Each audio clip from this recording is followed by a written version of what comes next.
Hello and welcome to this briefing by the Jerusalem Press Club. I'm Jonathan Beck, Director of Content.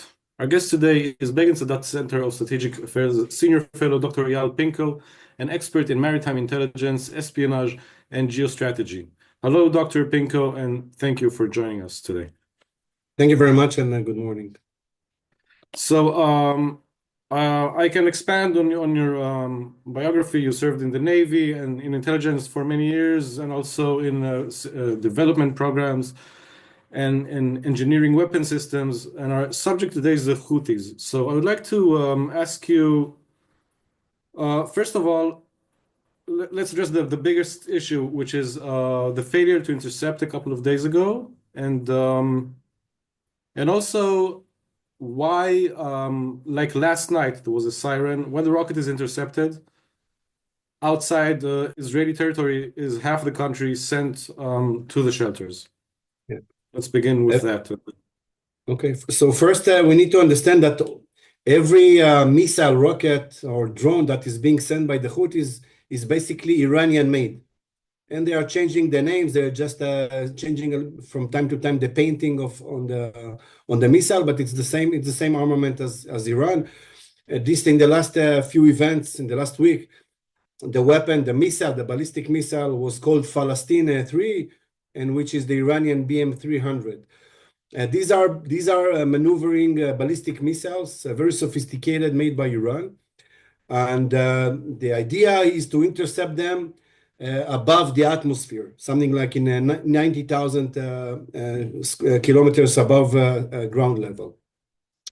And the interceptor which is being used here is the Chet, is the arrow.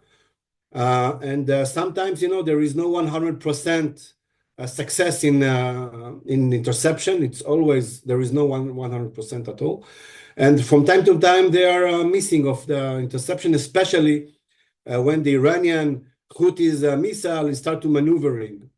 And the IDF spokesman didn't elaborate how it was missed, but I can assume that they did some kind of software changes, algorithm changes in order to improve the detection, especially for the maneuvering missile and for the interception itself. Okay, thank you for this. And now for more, substantial matters, the Houthis are now basically the only party, let's put it this way, the only proxy firing rockets at Israel. It's essentially the last remaining threat against the Israeli home front. Israel has struck them, I think, several months ago, over the past week, strikes which are, let's put it this way, presented to the Israeli public as being significant, the port in Hodeida, infrastructure facilities, and yet they are persistent and they continue firing and have been also at war with Saudi Arabia for many, many years. So they're a very strong adversary, not strong, but persistent. What can be done, you think, to diffuse them as a threat to Israel? Where does this lead to? And maybe we'll start with a threat map as a beginning point. First, we see that there are a lot of movements in the Middle East.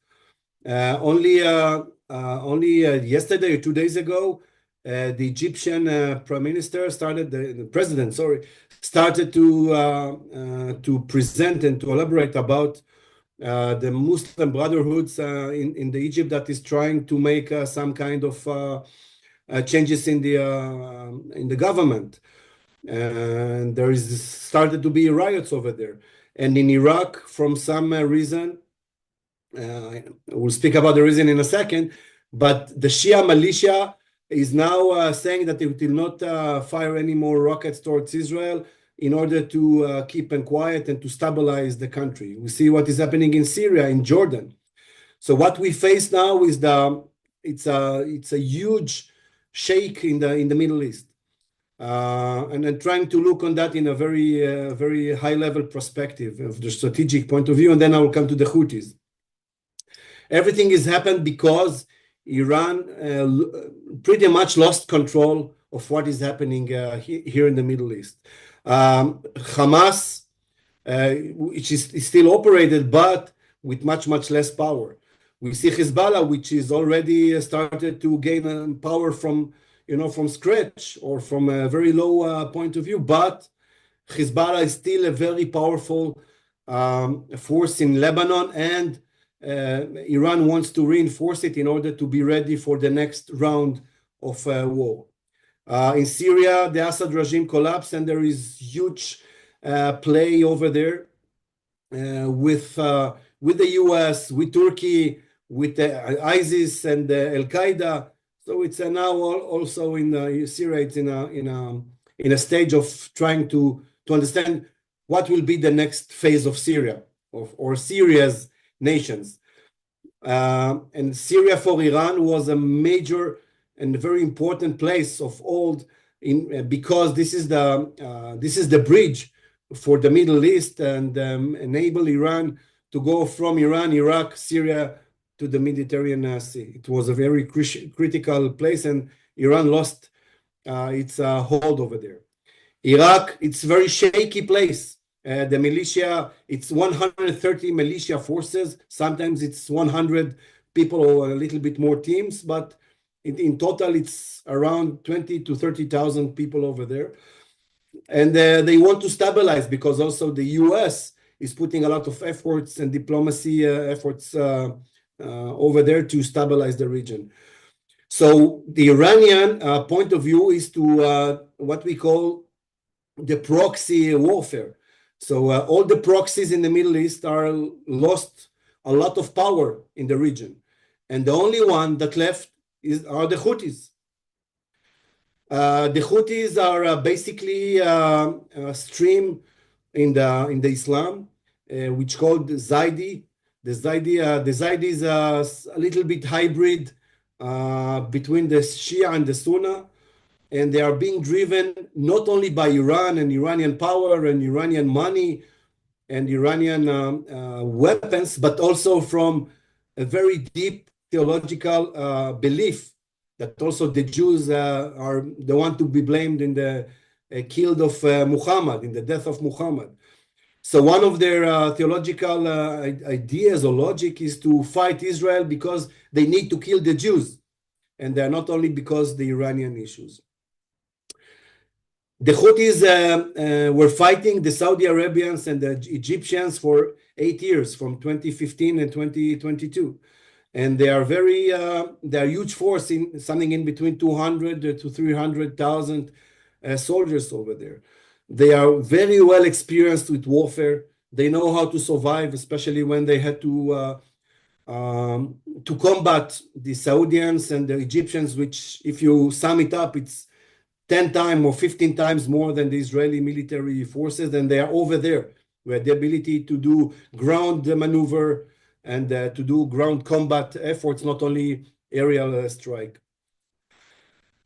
The Houthis are very empowered by the fact that for more than a year they managed to hit severely the Egyptian economy, 40% less revenues for the Egyptian economy. They managed to hurt significantly the supply chain for Europe, and therefore, nobody did anything to them. Some attacks from the US, some from the UK, a little bit, 2 attacks from Israel.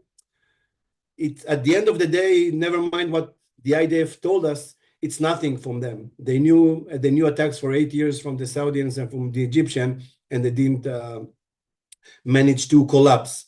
So it's for us, maybe for the Israeli public, it's significant, showing some capabilities, very nice Air Force, the Israeli Air Force attacking capabilities, but it's not more than that. It's not a significant attack. Unfortunately, I'm not on the mainstream that's saying that.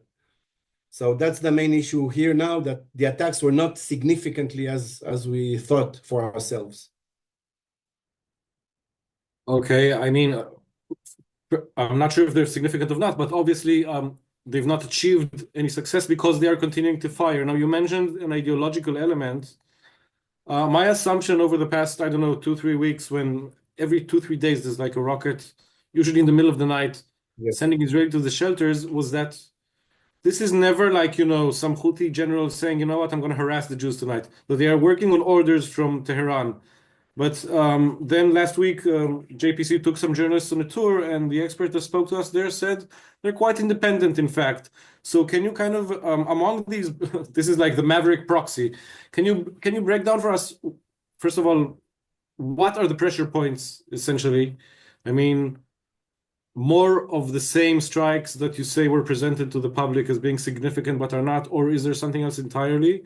And secondly, from what you're saying, basically the war in Gaza is not even the real thing because they have this ideological raison d'etre of fighting the Jews that's not going to change even if the war in Gaza ends. So what's the way out of this for Israel without going directly after Iran, the sender of the Houthis? Yeah, I think that the issue here is the hybrid solution, which means I will say it first from the Houthis perspective. They are fighting against Israel first because of their Iranian proxy and all their weapons, infrastructure, bases, training, everything came from Iran and from Hezbollah as well. They have, for example, 7 naval bases around the shore, which were built by Hezbollah. So first they are being driven by Hezbollah. And except of that, they have their own ambitious, they have their own will to fight the Jews. And the case of Gaza, it's the excuse, it's the trigger that made them go to fight. And once again, they are gaining a lot of confidence because nobody does anything in order to release the maritime siege that they put on the Bab el-Mandeb Straits. So they feel very confident in that. So if we want to fight them and to stop the attacks, I think the main idea is to fight Iran, but I think it's not over there. It's not on the table. So being a little bit more practical than fighting Iran. So I think the practical way is one, to stop totally all the force buildup processes and the weapons that are being delivered from Iran to the Houthis. This is made by the sea, by the maritime routes, and by aerial transportation. Israel with the US must fight it and stop those supply lines. This is one. Secondly is to fight them in the economical point of view, to make economical warfare, as we call it, and to stop and halt all their bank accounts, straw companies all over the globe. Israel knows how to do it, US as well. And from a very strange reason, which I cannot explain, Israel didn't declare the Houthis as a terror organization. So before going there, Israel must declare the Houthis as a terror organization. Last but not least, and I think it's a fiction, but I think also an ideal way to create a coalition between the US, Saudi Arabia, Egypt, and Israel in order to fight the Houthis. I believe it will not be, because we see that during the last year, Saudi Arabia and Egypt are severely damaged, the economies and all, by the Houthis' moves, and they don't do anything. It's just like they're watching from a side, don't want to get involved in order not to get, after that, some kind of fight with Iran. So they are trying to be aside. But ideology, if I will speak about ideology and the optimum way to go, this will be the best way to do that. Probably, as I said, it will not occur. Okay, so I have to ask, I mean, this coalition you mentioned, can you maybe explain, Egypt seems to be one of the main parties being hurt by the maritime blockade.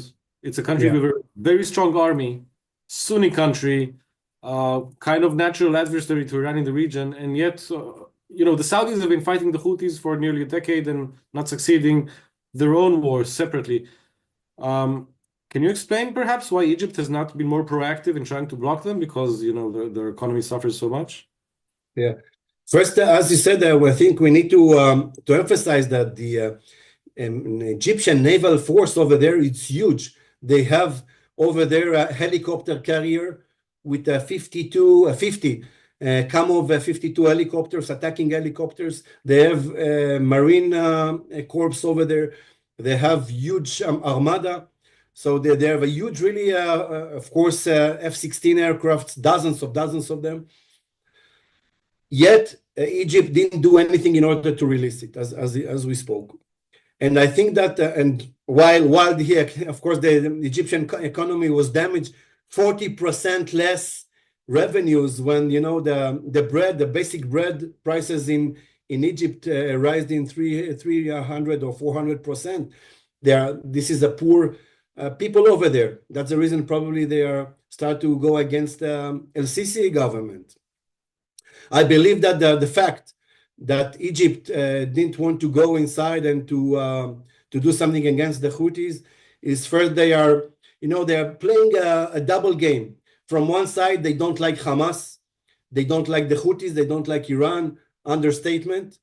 This is their enemies, and they are being trained and equipped in order to fight Iran. Yet they don't want to go into a war, and they there are some rumors started to came this morning that El-Sisi went to the Israeli government to ask for the Israeli government help if something will happen over there with the Muslim Brotherhood. It's only rumors. I don't know if it's more than that. So I believe that the Egyptians are playing duplicity here. From one side, they want that Israel will be strong and fight Hamas. They don't like Hamas. From the other side, they want to show some kind of Arab proud and Arab coming together, and they don't really want to start or initiate a Middle Eastern war with Iran, and that's the reason I think that they are accepting losing the income from the Bab el-Mandeb Straits for a lot of money and not going into a large escalation or for a large war. Okay, I see. I want to go back to something you said, which is, going after Iran, because there've been reports in the Israeli media, I think, on Sunday, that the head of Mossad is consulting the prime minister that indeed the pressure point of the Houthis is a strike against its patron Iran. Now, I'm not sure whether these reports are, psychological warfare, considering that Israel and Iran have exchanged direct fire. It's not likely that Israel is now planning to perhaps go after Iran and attack, some random facility somewhere. I mean, there's a sort of a scale of escalation. So, what to make of this statement by reported statement by the Mossad head? Would he mean, go the big game now, strike against Iran like Iranian nuclear facilities or like significant army facilities in order to get them to stop the Houthis? Yeah, I don't know how much it's a rumor, as you said. Some reporters said that the head of the Mossad said that. I'm not sure it was said by him. Knowing him personally, I don't think he really said it, but this is my estimation for that. I think that if you look on the arena now, Iran it's in a very weak point. The proxies are now somewhere on the ground level. They lost a lot, the infrastructure, the forces, and they need to have time in order to build themselves once again, and it will happen if we will not stop it. But it looks that it will happen. Even let me just interrupt. Even with Hamas, you think? Yes. You see that Hamas is controlling the streets in the Gaza. You see Hamas is fighting the Palestinian Authority in Jenin and in other cities. Hamas is there. Hamas raised his head again. There is we didn't destroy Hamas. Hamas controlling the north, the east, the center, and the south part of Gaza is controlling a lot of many of the territories of the Palestinian Authority. So Hamas is there, but still, it's not as it has a power a year ago. And Iran needs to rebuild its force, the proxies. Iran, it's in a very, very difficult economical situation now. The supreme leader is about to die, and there is a lot of political movement inside inside Iran, who will be the one that will replace the supreme leader? His son, his grandson. There is a lot of fights over there. So it's the political and the economical situation over there is not so good in Iran. This is the second thing. And the last one is that Israel, I think, have a lot of breath from Trump coming into power. And the fact that Trump in the past imposed sanctions on Iran 2018, 2020, which are really damaging Iran, really damaging the nuclear program, really damaging the Iranian economy. I think that Israel has a lot of, as we call it, a backwind in order to say that the situation now, that's the best and the optimum time to attack Iran if Israel is considering that. This will be the optimum moment. As you said, I don't believe that Israel will go to this stage. I don't believe that Israel will attack Iran, its oil infrastructure or the banking system or whatever, the nuclear facilities. I don't think we are there. But if we will consider the optimum time, this will be the optimum time for that. Okay, so you mentioned indeed, the new administration coming to the White House. We've seen the election of Donald Trump the second time as a kind of a powerful, like a magnetic force almost for many events around the globe. Do you think specifically, zooming a bit out from Iran and back to the Houthis in Yemen specifically, because the US has been involved in those strikes in the past. I mean, the US Army is already invested there. Do you think that is going to change under the Trump administration? Perhaps, in a way that will help Israel finally defuse this threat? Yeah. See, we have a lot of expectations from the Trump administration. I think the average Israeli is very keen that he will come into power and counting the time. I do believe that Trump has his own motivations. It's unclear, it's very blurred, and he's a very unexpected person. Yet I think he understands the situation well. He already threatened many times that when he will come into power, everything should be in place, and everything should be in quiet after, and the war should be ended in January 20. This is not the situation as we see that now. We don't see that in Syria and Lebanon with the Houthis as well. And yet the fifth and the sixth U.S. navies are over there in Bahrain, in Bab el Mandeb. They are there. And I will say they will lead the international force over there that supposed to protect the maritime trade in these routes, which they don't do really in a big success. Something like 100 ships or merchant ships were already hit by the Houthis. So, by the numbers, it's very unsuccessful, this task force 151, as they call it. I really hope, once again, it's very hard to estimate or to assess what Trump will do, but I really hope that Trump will be, as he is, convinced and keen to take down the Houthis, just in favor of the world economy, for the favor of the world supply chain. And I think we will be much smarter in 1 month from now. Okay, I want to just refer one last time to something you mentioned earlier in the briefing. You spoke of a sort of a coalition that doesn't exist yet, of a Middle Eastern coalition of Israel, Egypt, Saudi Arabia, and Jordan, I think, and that would amount to essentially sort of a defense treaty. So, I mean, do you think something? Let's put it this way: who would chaperone such a four-way agreement? Would Israel be kind of the leading force coming to the other parties, or would the US, or is it just like an abstract idea? I think what I mentioned is that from my perspective, this will be the ideal solution. This will be the vision. I think we are very far from that to achieve it.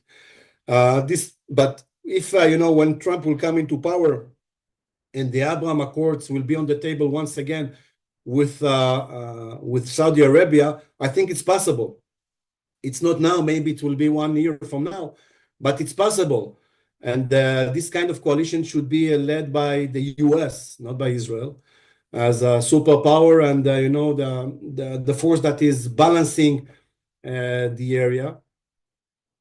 Maybe 1 year, but if I'm just what I mentioned is, if I see what will be the major and the optimum force to take down the Houthis, this will be the major force. And once again, I don't think it's realistic for now. It's only the optimistic. We say that pessimistic, it's optimism. It's optimistic with experience. So now I'm still pessimistic. Can you say why you think such a that's really the last question, and then we'll close. Can you say why? What would such a coalition achieve that Saudi Arabia, with American weapons, has not managed to achieve in almost a decade, since 2015? Yes, they fought against them since 2015 until the peace, the ceasefire treaty in 2022. I think that the main issue here is that the resilience of the home front in Saudi Arabia was very low, and they could not, at the end of the day, the Houthis hit over their airports and the oil reserves and the oil wells and etc. This is one. Secondly, from the military point of view, the military maneuver of the Saudi Arabian military was very poor, relatively. And if you want to fight against the Houthis, you need to go to Sana'a, the capital of Yemen.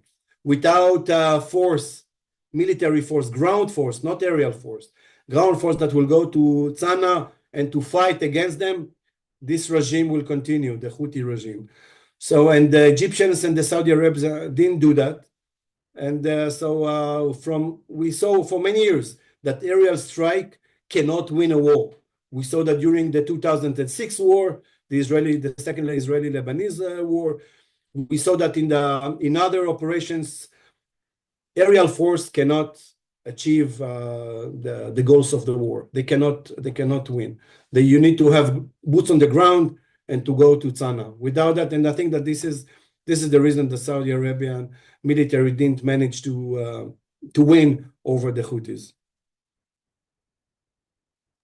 Okay, I understand. Thank you very much, Dr. Pinko, for this briefing. Thank you so much. I would like to thank BIU spokesperson Ilana Oberlander for setting us up, and my colleague Alina Orr for giving us tech support here at JPC. Thank you very much to the journalists for joining us. Thank you, and Merry Christmas. And Merry Christmas to all our non-Jewish listeners. Thanks.